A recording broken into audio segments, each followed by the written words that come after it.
Hello and welcome. Today we're diving into a specific kidney complication linked to a systemic illness, Henoch-SchÄ purpura nephritis, often shortened to ASP nephritis. We'll explore what causes it, how it affects the kidneys, its telltale signs, how it's diagnosed, and what treatment options are available.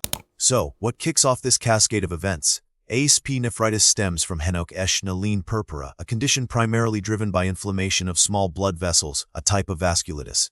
The precise trigger is often unknown, but many cases are preceded by an upper respiratory infection, such as a cold or strep throat. Certain medications or even insect bites have also been implicated as potential triggers. Essentially, something disrupts the immune system, leading to the abnormal deposition of a specific antibody called Ig. Let's get into the nitty-gritty of what's happening inside the body. ASP is characterized by the immune system's overproduction of IgA, an antibody normally involved in fighting infections. In HSP, these IgA antibodies, along with other immune complexes, start depositing in the walls of small blood vessels throughout the body.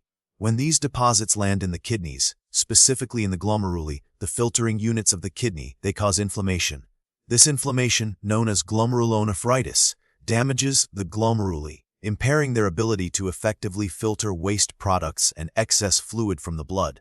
This leads to protein and blood leaking into the urine, and a decline in kidney function.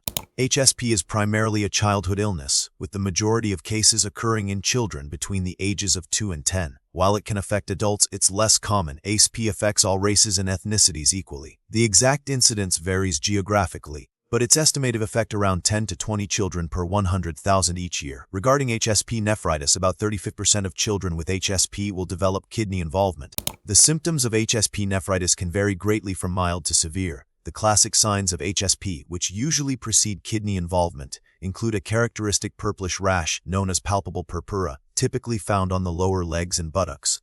Other common symptoms are abdominal pain, often colicky and joint pain, particularly in the knees and ankles. When the kidneys are involved, you might observe blood in the urine, a hematuria, which can make the urine appear pink or tea-colored. Protein in the urine, a proteinuria, may also be present, sometimes leading to swelling, xanthoma, especially in the feet and ankles. In severe cases, HSP nephritis can cause high blood pressure and even kidney failure.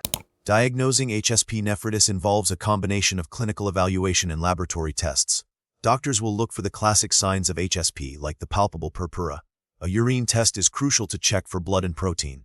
Blood tests are also performed to assess kidney function, measure IgA levels, and rule out other potential causes. In some cases, a kidney biopsy might be necessary. This involves taking a small sample of kidney tissue to examine under a microscope, allowing doctors to confirm the presence of IgA deposits and assess the extent of kidney damage. This is a key tool for understanding the severity of the nephritis and guiding treatment decisions. While there aren't distinct types of HSP nephritis in the way we classify some other diseases, it's more accurate to describe it based on severity. We can categorize cases as mild, moderate, or severe depending on the degree of kidney involvement, the amount of protein and blood in the urine, and the level of kidney function. These classifications guide the aggressiveness of treatment. The treatment of HSP nephritis focuses on managing symptoms and preventing long-term kidney damage. For mild cases with minimal kidney involvement, observation and supportive care might be sufficient. This includes pain relievers for joint pain and abdominal discomfort. For more severe cases, medications to suppress the immune system are often used. Corticosteroids like prednisone are a common first-line treatment to reduce inflammation. In some cases, stronger immunosuppressants, such as cyclophosphamide or azathioprine, might be necessary. ACE inhibitors or ARBs, medications commonly used to treat high blood pressure, can also help protect the kidneys. Dietary modifications such as limiting salt intake may also be recommended. Regular monitoring of kidney function and urine protein levels is essential to track the response to treatment and adjust the plan as needed. In very rare, severe cases leading to kidney failure, dialysis, or even a kidney transplant may be considered. Unfortunately, there's no guaranteed way to prevent HSP itself.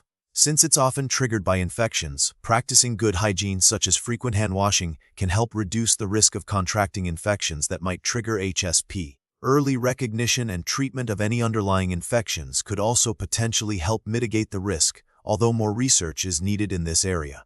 The prognosis for HSP nephritis varies depending on the severity of kidney involvement. Many children with mild HSP nephritis recover completely with minimal or no long-term kidney damage. However, in some cases, HSP nephritis can lead to chronic kidney disease, high blood pressure, or even end-stage renal disease requiring dialysis or kidney transplantation. Therefore, long-term follow-up is essential to monitor kidney function and detect any potential complications early on. Recent research is focusing on identifying biomarkers that can predict which patients are at higher risk of developing severe kidney involvement.